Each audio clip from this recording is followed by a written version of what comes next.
et merci à Garance qui m'a posé des questions sur les réincarnations. Donc c'est une co-conférence, ça fait un long moment que j'en avais pas faite, donc je suis très contente. Je vous réponds avec clairaudience et clairvoyance, comme d'habitude. Pour ceux qui ne savent pas ce que c'est que je suis connectée à mon soi, mon âme, le divin, ce que vous voulez, et que du coup j'ai des réponses qui arrivent, ou des fois vous allez probablement me voir faire des têtes, ou moi, mon cerveau ne comprend pas, mais que c'est en lien avec là-haut. J'ai pas du tout lu les questions, donc si je bafouille, vous me pardonnerez d'avance. Question numéro 1. Depuis des années, il y a un pic démographique important dans de nombreux pays. Les nouvelles incarnations terrestres sont-elles de nouvelles âmes? Alors, j'entends que non, c'est pas que des nouvelles âmes. Il y en a, mais c'est pas que des nouvelles âmes. J'entends que c'est quand même, si par exemple il y a une âme, admettons moi je suis une âme, ok, mais c'est comme si j'avais mis plein de bouts de moi dans plein d'incarnations différentes pour pouvoir créer une multitude d'opportunités d'expérimentation simultanées. Ouais, c'est vachement bien aimé comme ça. Est-ce que c'est leur première vie du coup? Ben oui pour certaines, non pour d'autres. Ou reviennent-elles sur Terre après un long séjour dans le haut astral pour apprendre l'amour inconditionnel? Alors, il y a aussi ça. Je sais pas si vous, ça vous arrive, vous me direz dans les commentaires. En ce moment, je vois plein de gosses qui ont des visages angélique. La dernière fois, à la remise de ceinture de ma fille, il y avait une petite fille avec la peau noire, on aurait dit un poupon. Elle était belle, elle avait un glow, ouais, un peu comme le mien, mais moi c'est parce qu'il fait chaud. Elle avait un glow incroyable, un visage d'ange, vraiment d'ange. Et quand je l'ai vue, je dis à Matt, oh là là, qu'est-ce qu'elle est belle! Et il me dit, ouais, elle a un visage d'ange. Et on s'est regardé genre, ouais, ok. Je pense qu'il y a vraiment beaucoup d'anges qui se réincarnent actuellement parce qu'il y a besoin de guider les foules. Et même de mon époque à moi, dans les années 80, entre 80 et 90, il y a beaucoup de personnes, les enfants indigos, qui se sont réincarnés. Vous savez à quel point je déteste les cases, donc je ne vais pas rentrer là-dedans. C'est des enfants qui ont une conscience différente. Ils ont une confiance et une conscience plus élargie et plus globale, un peu comme une sorte d'omniscience, ce qui va permettre en fait de voir, hein, s'il faut je parle peut-être que pour moi, vous me direz si pour vous ça vous parle ce que je dis, surtout que je suis il y a pas longtemps que j'avais plein de traits autistiques et que donc en fait visiblement il y a plein de choses que je pense que la normalité est comme ça et qu'en fait c'est pas du tout le cas, mais pour ma part quand je vois une situation je vois tous les tenants et les aboutissants. En fait, c'est comme si j'arrivais à voir si telle personne parle à celle-là, il va se passer ça. Si je dis tel mot, c'est comme ça que je fonctionne en coaching. Quand je fais les coachings, d'ailleurs, si ça vous intéresse, fin août, début septembre, il y a le coaching nouveau départ pour le groupe.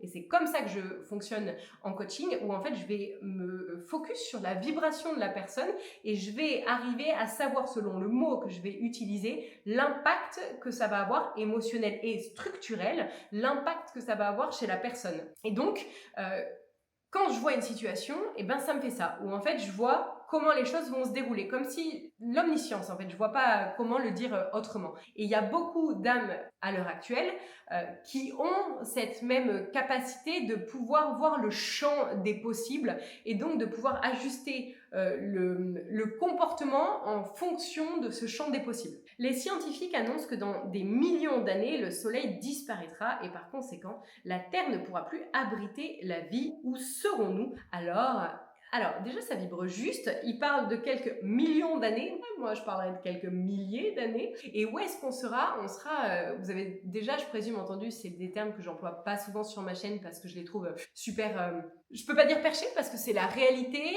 C'est juste que je trouve qu'il y a des termes, quand on les emploie, ça va vite ramener dans un certain état d'esprit perché, alors que moi j'aime bien être super terre à terre quand je vous parle, que ça puisse être compréhensible aussi bien par les cartésiens que par les gens branchés spi. Et justement, dans quelques milliers d'années, nous, l'espèce humaine, on sera passé ça sera même plus de la 5, de la 6D, ça sera de la 36D. Donc notre vibration, c'est comme si aujourd'hui on vibrait comme ça. Ok, donc c'est lent et grand, et plus ça va aller, plus on va vibrer comme ça, petit. Et le petit, il est plus subtil, il est plus fin, et donc il se perçoit pas visuellement, on peut pas le palper de la même façon. Un peu comme les guides, les anges, les êtres de la nature, tout ça, ok? C'est pas la même vibration.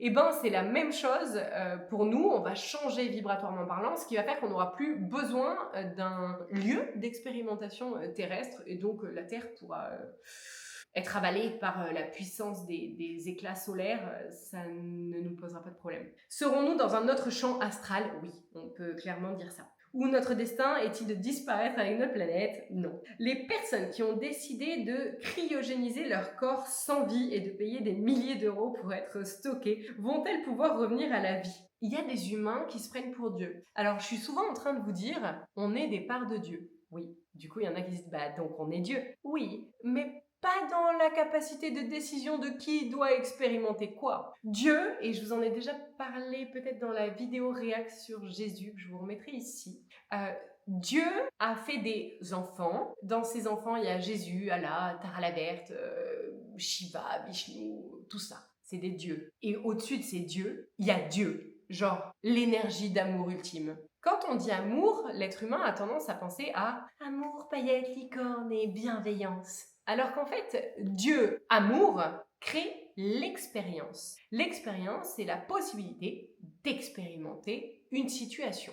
Il va sans dire, et je suis sûre que vous allez vite comprendre où je veux en venir, que quand on n'expérimente pas toujours de façon douce, bienveillante, paillettes et licorne, n'est-ce pas? Et en général, on évolue plutôt dans les situations où on a mangé nos dents. Eh ben Dieu, c'est le parent qui nous, comme nous en tant que parents, on va laisser nos gosses faire des bêtises parce que c'est comme ça qu'ils vont apprendre. Ils vont apprendre par l'expérience, par l'expérimentation. Dieu, c'est ça. Il va pas enlever l'expérience aux êtres humains parce que c'est comme ça qu'ils apprennent ce qui est bon et ce qui est pas bon pour eux. Et donc, quand des humains décident de se prendre pour Dieu, je crée la vie ou j'enlève la vie ou je ramène à la vie encore plus Dieu, tu vois, je ressuscite, parce que c'est ce que Dieu a fait avec Jésus. Qui peut se permettre, à part Dieu, de ressusciter? Donc pour la question, est-ce que ceux qui ont payé des milliers d'euros pour pouvoir revenir à la vie, ben ça fait cher la leçon de arrête de te prendre pour Dieu. Leurs âmes peuvent-elles décider de revenir dans leur ancien corps grâce à la technologie? Alors ça par contre, oui, c'est possible. Tout comme Jésus est mort puis revenu, oui, un corps peut abriter de nouveau une âme qui revient, dans des conditions particulières. C'est-à-dire que c'est Dieu qui a décidé que la vie est enlevée et qui va la redonner, c'est-à-dire qu'il y a une conservation du corps qui est faite par la vie. Il y a des techniques, j'ai oublié le mot, vous me direz dans les commentaires si j'ai le mot anamnèse qui vient, mais pas du tout. Il y a un mot pour décrire avant, et dans l'Égypte, ils gardaient les corps dans certaines cires et certaines substances pour que l'âme puisse y revenir, et des fois après plusieurs semaines, l'âme revenait. Je pense que c'est possible, mais dans certaines conditions, dans certains rituels, pour certaines raisons. On va pas faire revenir, non, j'allais dire un nom particulier et je me suis abstenue parce que je vais me faire des copains. On peut pas faire revenir tout le monde, d'accord? Il y a des gens, une fois qu'ils ont fini leur expérimentation terrestre, je pense que Dieu se dit c'est bien, les gens ont appris autour, mais ça suffit, ok? Donc vraiment, je pense qu'il y a des conditions particulières, et oui, dans certaines conditions, je pense que l'âme peut revenir dans un corps qui a été mort à un moment donné, mais dans lequel on a remis la vie, dans lequel Dieu a remis la vie. Le personnage historique de la Seconde Guerre mondiale, Jean Moulin, qui a été violemment torturé sans rien révéler, a-t-il été aidé par son soi ou par son esprit ou encore par le haut astral pendant cette épreuve? Tout comme Jésus. Je pense que les femmes qui ont accouché sans péridurale, vous pouvez potentiellement témoigner. Je sais pas vous, mais moi quand j'ai eu mes 8 heures de contraction là, et que je voulais pas la péridurale, j'ai fait un déplacement de conscience dans des sphères, dans des hautes sphères. Donc pour ta question, est-ce qu'ils ont été aidés par le haut astral? ils n'ont pas été aidés, ils arrivent à reconnecter. Alors, je ne sais pas si toutes les femmes enceintes font ça ou si c'est que moi, mais il y a un moyen de reconnecter au soi, de placer sa conscience dans le soi pour en fait dissocier la conscience du corps physique et donc de sa douleur. Donc, il y a moyen que la douleur soit une information et non pas une souffrance. Achille et Patrocle dans la mythologie grecque sont-ils incarnés à notre époque? Alors, j'entends que Patrocle, oui, mais pas Achille. Que Achille, il y a un manque de compréhension sur une volonté de vengeance, ou en tout cas une volonté de rétablir la justice qui serait pas juste parce que trop comme ça.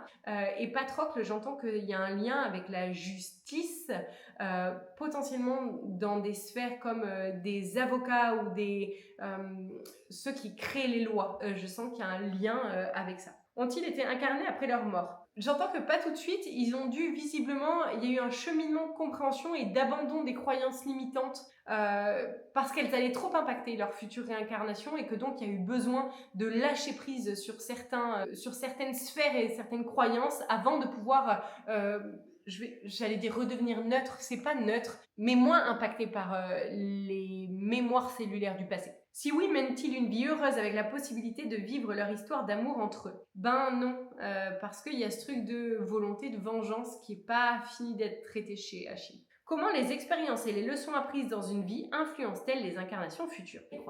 Les croyances limitantes. Et je vous donne un exemple. Dans mes vies d'avant et même dans le début de ma vie actuelle, j'ai beaucoup été trahie, abandonnée par des personnes en qui j'avais profondément confiance et que je pensais qu'elle allait me soutenir jusqu'au bout, ce qui n'a pas été le cas. Et dans cette vie actuelle, j'ai dû faire un gros travail sur j'accepte de refaire confiance, de me réabandonner à l'extérieur et de me réouvrir en toute confiance et en toute conscience. Donc les vies antérieures impactent dans le sens où on a besoin de se réouvrir, de redevenir amour, joie et confiance malgré les situations douloureuses du passé. Les souvenirs des vies passées peuvent-ils être complètement récupérés et intégrés dans la conscience de notre vie actuelle? Oui.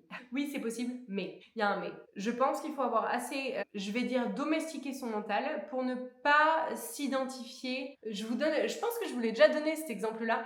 Je sais qui dans cette vie-là est Marilyn Monroe. J'ai eu le malheur de lui dire. Et du moment où je lui ai dit, moi je suis Marilyn Monroe. Ah ben non, non, tu t'appelles, c'est un faux prénom, tu t'appelles Sophie dans cette vie-là, t'es plus Marilyn Monroe, tout comme Jésus, qui a été Jésus, il ne s'appelle pas Jésus dans cette vie-là, parce qu'il a été, il n'est plus. Et je pense que c'est hyper important de savoir analyser et cadrer que ce qu'on a été, ou ce qu'on a vécu, ce qu'on a compris, c'est ce qui a été compris, vécu, conscientisé, analysé dans les vies passées, et que à l'heure actuelle, on est ce qu'on est à l'heure actuelle, et qu'il faut le prendre comme une information et pas comme une part de ce que l'on est actuellement incarné sur Terre. Donc c'est ce qu'on est dans la globalité de notre être, c'est-à-dire qu'on a eu cette expérience-là, mais c'est pas la vérité de ce que nous sommes à l'instant T. Et ça, je pense qu'il y a peu de personnes qui arrivent à faire cette distinction-là. Je pense que si je prends l'exemple de Jésus parce que c'est hyper gros, il y a plein de gens qui disent je suis Jésus, ils disent à tout le monde je suis Jésus. Ah, vous savez que c'est pas eux, parce que le mec il va dire je suis Jésus, puisqu'en fait il est plus Jésus. Donc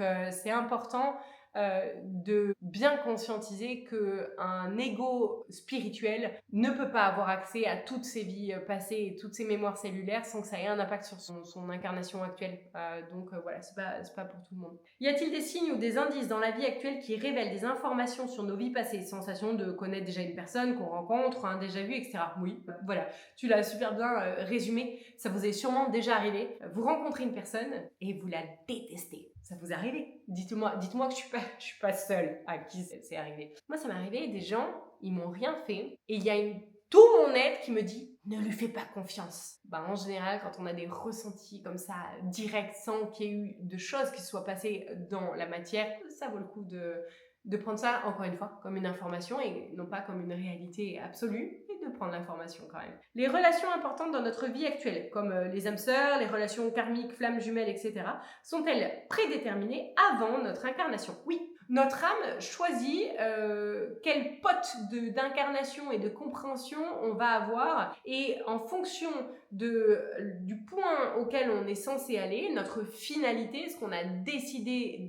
d'accomplir à la fin de notre incarnation terrestre, on va se dire en tant qu'âme, ok, Toi, t'arrives bien à me faire souffrir, t'arrives bien à me faire vivre la blessure de rejet, la trahison, ouais, ça serait pas mal parce que si je travaille dessus, du coup, je vais arriver à tel endroit. Ouais, allez, viens, toi, tu viens dans mon incarnation. Ça te va? Toi, t'as ça à travailler? Ah ouais, super. Ok, toi, tu vas m'apporter de l'amour après la trahison? Super, vas-y, viens. Du coup, il y a vraiment ce truc de coévolution et de décision commune pour une coévolution, tout simplement. Donc oui, on les choisit avant. Est-ce que c'est facile de les retrouver? Très très bonne question. Si tu suis ton cœur, oui. Si tu suis ta tête, non. Probablement, je vous donne un exemple. Elena, la première fois que je l'ai rencontrée, il y a eu une part de moi où en fait quand j'étais avec elle, je me sentais bien, je me sentais entourée, j'avais cette sensation de sécurité et de confiance. Et quand j'étais pas avec elle, mon mental me disait « Oui mais t'as vu, toutes les fois tu t'es fait trahir, ça s'est toujours passé comme ça, tu t'es toujours dit que tu pouvais avoir confiance et puis après les gens ils en profitaient. » Si j'avais écouté ma tête, j'aurais pas gardé Elena dans ma vie parce que ma tête était pleine de peur, de trahison, de nouveau en fait tout simplement. Et là j'ai écouté mon cœur et mon ressenti. Et mon ressenti me disait c'est une bonne personne pour moi. Je sais pas si on va rester amis toute la vie parce que qui peut dire je serai amie avec quelqu'un dans 70 ans? J'en sais rien. Tout ce que je sais, c'est qu'aujourd'hui, elle m'apporte ce que je vous disais, le bien, je vais te guérir de tes blessures après que tu te sois fait manger tes dents pendant des dizaines et des dizaines de fois. Donc, si on écoute le cœur, oui, on trouve les personnes qui sont nécessaires pour nous. Et je pense à quelqu'un qui m'a fait manger avant. Ben, j'ai aussi écouté mon cœur. Il y avait ma tête qui me disait, oui, tu vois, ça sent l'arnaque, quoi. Et ben, je savais qu'il y avait arnaque, il y avait anguille sous roche. Et pourtant, mon ressenti me disait, j'y vais quand même parce que je sais que j'ai à apprendre de cette situation et quand ça a été trop, j'ai eu la décence d'esprit de sortir de cette situation et puis j'ai eu Mathieu aussi qui m'a permis de sortir de cette situation. Donc c'est bien de se dire ok, je vais jusqu'au point où j'ai compris ce que j'avais à comprendre, mais pour autant je peux soit y arriver moi, soit me faire accompagner pour sortir d'une situation où j'ai de la difficulté à sortir parce que ma tête me dit que j'ai encore des choses à comprendre. C'est là où est la subtilité du ressenti qui va vous dire ok, continue à vivre cette expérience pour l'instant, même si tu sais que ça va pas durer toute la vie parce que tu sens que tu as un truc, tu as quelque chose à apprendre, et ta tête qui te dit vas-y, reste-y alors que tu souffres le martyr. Et en fait, c'est là qu'il y a un juste milieu à saisir. Est-ce que chaque personne a l'opportunité de rencontrer son âme sœur, par exemple, dans sa vie terrestre? Des âmes sœurs, oui. Des flammes jumelles, non. Et des âmes sœurs, c'est des âmes avec qui on va coévoluer plus vite. Donc oui, on en a plein et oui, en général, on en choisit une, voire plusieurs dans notre vie. Souvent, dans âme sœur, on entend le truc la love, les cœurs dans les yeux, tellement cette personne. Alors qu'en fait, une âme sœur, c'est quelqu'un qui va te permettre de bondir, qui va te permettre de conscientiser beaucoup de choses rapidement et d'aller à un point. Tout à l'heure, je vous parlais de je suis là, je sais qu'à la fin de ma vie, je dois aller là. Et ben, c'est des gens qui vont vous aider à faire des bons, des gros bons en avant sur le chemin sur lequel vous êtes censé aller. Toutes les personnes peuvent-elles ressentir cette connexion ou non? Ben non, on parle encore du ressenti. Et le ressenti, il n'est pas là. Donc, quelqu'un qui reste continuellement là ne peut pas ressentir. On dit que les yeux sont le reflet de l'âme, est-ce vrai? Oui. Pour ceux qui m'ont rencontré en stage ou en conférence ou en rencontre de fin de mois, je sais pas si vous avez vu, mais je passe mon temps à fixer les gens dans les yeux. Je trouve que c'est vraiment une connexion. C'est comme ça que j'ai accompagné des gens en tant que thérapeute avec les soins énergétiques pendant des années. En fait, je prenais des photos et via la photo, je me connectais à l'énergie, à la vibration de la personne via ses yeux. Regardez les gens dans les yeux, vous verrez très vite qui dit la vérité. Qui ne la dit pas? Qui est là pour vous élever? Qui est là pour juste prendre vos thunes? Qui est là pour vous écouter et aider à traiter vos blessures? Qui est là simplement pour que vous reveniez le mois d'après? En fait, vous allez très vite voir qui veut votre bien et qui ne le veut pas, simplement en regardant les gens dans les yeux. Donc clairement, oui. Nos yeux ont-ils une importance ou un pouvoir dans notre développement? Du coup, je viens de répondre. Une légende japonaise explique que notre visage actuel est en réalité celui d'une personne qu'on a profondément aimée dans notre vie antérieure. Est-ce vrai? Alors non, mais je trouve ça très joli. Comment le karma influence-t-il le cycle de réincarnation et les expériences de vie successives? Est-ce qu'une personne qui avait tout pour réussir peut-elle causer sa perte en choisissant son libre arbitre, ou va-t-elle réussir à retrouver le chemin de sa vie? Eh ben oui, on peut tout perdre avec notre libre arbitre. Je vous donne mon exemple, on parle bien que de soi. Je sais où mon âme a choisi d'aller. Néanmoins, aujourd'hui, je décide d'arrêter les vidéos, d'arrêter les accompagnements, les conférences et les coachings et de planter les graines que je plante aujourd'hui. C'est mon libre arbitre qui aura décidé de mettre un terme à ça. Moi, j'y arriverai pas. Parce que mon soi est plus fort que mon mental avec mon libre arbitre. Donc quand j'arrête de filmer et de vous partager des trucs, il arrive un moment où j'ai l'impression qu'il me manque quelque chose. Donc j'arriverai pas à ce que mon libre arbitre prenne le dessus. Mais quelqu'un qui a pas assez nourri son soi. Vous savez, je vous parle souvent du loup noir et du loup blanc. Le loup blanc, c'est l'amour, la joie, les ressentis. Le loup noir, c'est le mental, les croyances limitantes, éducationnelles, etc.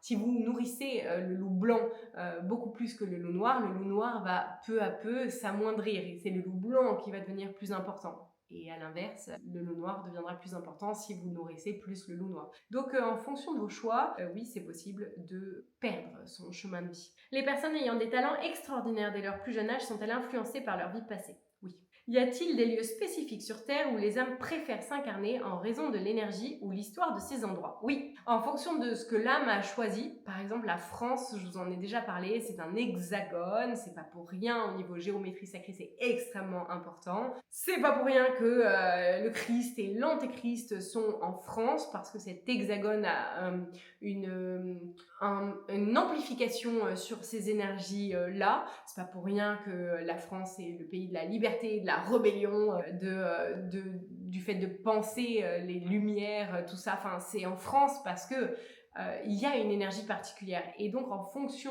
de ce que l'âme a choisi comme but final, elle va choisir un pays et l'énergie, la vibration du pays qui va l'aider à aller au but auquel elle a envie d'aller. L'âme, pas la tête. Une personne peut-elle incarner dans un même pays à chaque fois? Alors, à chaque fois, non, parce que ça dépendra du but qu'elle s'est fixé en tant qu'âme. Pourquoi certaines personnes ont-elles des souvenirs ou des flashbacks de vie passée alors que d'autres n'en ont aucun? Ressenti, pensée. Ressenti, pensée. Conscience, tête. Les rêves peuvent-ils être des indices ou des souvenirs de nos vies antérieures et comment le savoir?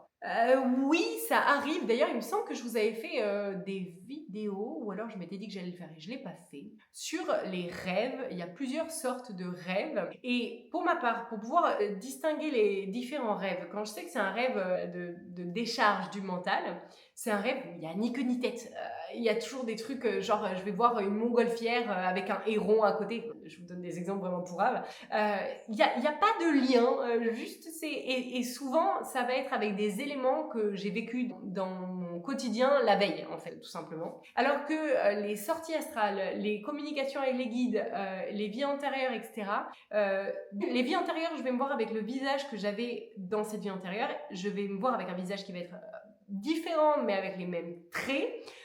Et je vais savoir que c'est pas moi, mais que c'est moi. Donc c'est comme ça que j'arrive à le savoir. Alors que pour par exemple les communications avec les guides, je vais souvent voir mes guides, je vais avoir une conscience qui va être hyper accrue. C'est-à-dire que je vais savoir que je suis en train de rêver et je vais réussir à diriger, à réajuster le rêve en fonction de là où je veux aller. Plus on fait de rêves conscients, plus il y a moyen en fait de reconnecter à des mémoires cellulaires et vibratoires qui sont des vies passées et de l'âme. Et les rêves conscients, ça s'apprend. J'essaierai de vous faire une vidéo sur ça, bien que vous puissiez en trouver, je pense, sur YouTube assez facilement. Comment le libre arbitre joue-t-il un rôle dans les décisions de nos âmes pendant les réincarnations? Eh ben, le libre arbitre tel qu'on l'imagine là maintenant, ça va être oui, je peux choisir avec qui j'échange, pourquoi, comment, etc. En réalité, votre libre arbitre, ça dépend de votre chemin de vie, de votre point final. Est-ce qu'il a un impact sur l'humanité? Et si oui, votre libre arbitre va être vraiment réduit parce que on va pas trop vous laisser le choix de foirer votre destination finale. Si votre destination finale n'a pas un impact sur l'entièreté de l'humanité, vous allez avoir un peu plus de libre arbitre.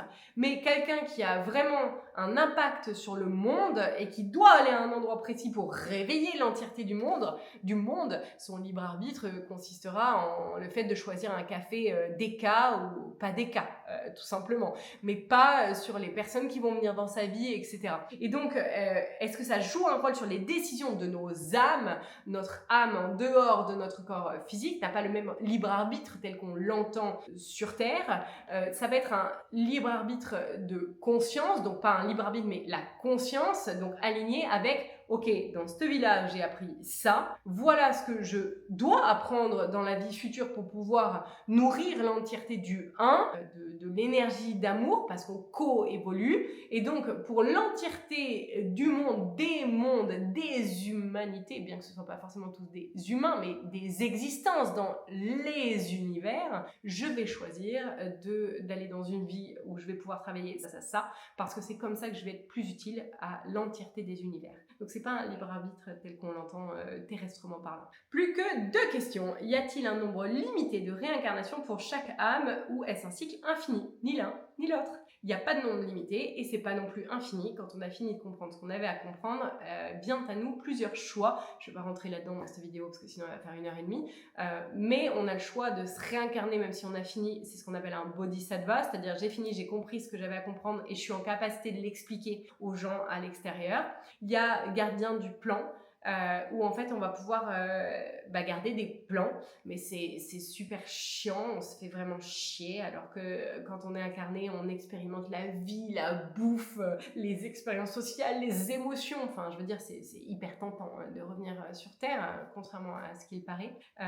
Il y a plusieurs trucs, on peut vraiment devenir un guide, en fait il y a vraiment plein de choses possibles, donc c'est ni limité, ni infini, dans le sens où on va pas continuellement se réincarner sur Terre si on a fini notre cycle de réincarnation, sauf dans un but précis. Dernière question, qui n'a rien à voir avec les autres règles, enfin avec les autres questions je trouve, mais on dit que Charlotte, la fille du prince William et Kate, est la réincarnation de sa grand-mère Diana. Est-ce possible? Eh ben oui mais non. J'ai l'impression qu'elle a comme des bribes, comme si elles avaient échangé hors corps et que Diana lui avait transmis son humanité, sa bienveillance et sa force à changer les choses, mais que c'est pas elle. Donc elle l'a de Diana, mais c'est pas elle. Donc il y a ce truc de oui, mais non. Voilà. Ah non, il y en a une dernière. C'était, est-il possible que des enfants dans une famille soient l'incarnation de leurs aïeux? Eh ben oui, je l'expérimente dans ma propre famille. J'ai des jumeaux, j'ai ma grande et puis j'ai eu des jumeaux par la suite. À la base, il n'y avait pas de jumeaux, c'est une grossesse super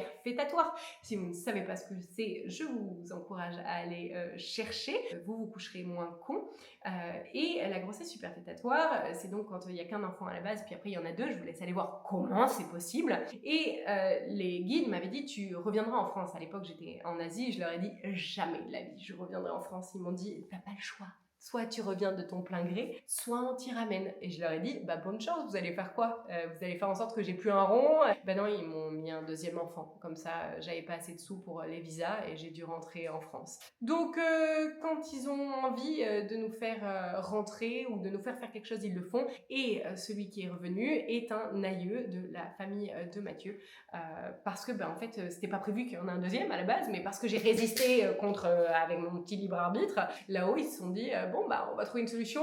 Qui dans la famille veut bien se réincarner? Toi? T'as eu il y a pas longtemps, tu t'y retournes quand même? Ouais? Allez, vas-y. Et du coup, il est retourné et c'est assez dingue parce qu'au niveau du comportement, il coche énormément de comportements de l'aïeul de Matt. Donc c'est hyper intéressant. Et dernière question que j'avais encore pas vue. Étrangement, des fois, des enfants ont les mêmes goûts, les mêmes passions et les mêmes mimiques que leurs aïeux qu'ils n'ont jamais connus. Comment est-ce possible? En fait, j'ai répondu juste avant et je finirai sur ça. Mes gosses ont des goûts, par exemple, culinaires qui sont hyper invraisemblables. Genre, ils aiment les pickles, les brocolis. Les gosses n'aiment pas.